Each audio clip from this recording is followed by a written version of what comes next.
இயேசுவின் அன்பு. கிறிஸ்து இயேசுவின் நாமத்தினாலே உங்களுக்கு அன்பின் வாழ்த்துக்கள். நீதிமொழிகள் 13ஆம் அதிகாரம் 3ஆம் வசனம் சொல்லுகிறது, தன் வாயை காக்கிறவன் தன் பிராணனை காக்கிறான், தன் உதடுகளை விரிவாய்த் திறக்கிறவனோ கலக்கமடைவான். பிரியமானவர்களே, வேதத்திலே வசனம் உண்டு, தன் நாவை அடக்கிறவன் ஜீவனை பாதுகாத்து கொள்ளுகிறான். அதை அடக்காதபடிக்கு மனவிருப்பத்தின்படியெல்லாம் வாயில் நம் யோசிக்கிறதை எல்லாவற்றும் பேசினால் அங்கே பிரச்சனைகள் உண்டாகும். நாம் மூடன் தன் வாய்களை அளப்புகிறான். மூடத்தனமாய் பேசுகிறவன் பிரச்சனைகளை தூண்டிவிடுகிறான். ஞானவான் ஞானம் விளங்க வாய்களை திறக்கிறான்.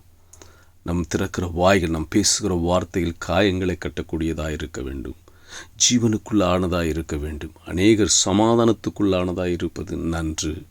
மாறாக அது பிரச்சனைகளை உண்டாக்குகிறதாகவும் அது அநேக குழப்பத்தின் மத்தியிலே உருவாக்குகிறதாகவும் இருத்தல் கூடாது என்று வேதம் சொல்லுகிறது.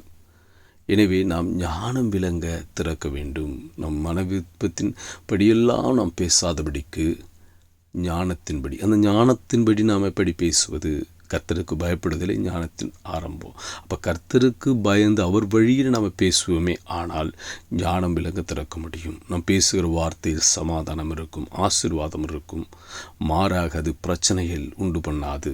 அப்போ கர்த்தருக்கு பிரியமாய் பயந்து நாம் வாயை விரிவாய் திறக்காதபடிக்கு அது ஜாக்கிரதை உள்ளவர்களாய் திறந்து நாம் ஞானத்திற்கு எதுவான வார்த்தைகளை பேசும்போது அங்கே சமாதானமும் ஜீவனும் இருக்கும், அங்கே ஆசீர்வாதம் இருக்கும். கர்த்தர் உன்னோடு கூட இருப்பார். ஆமென்.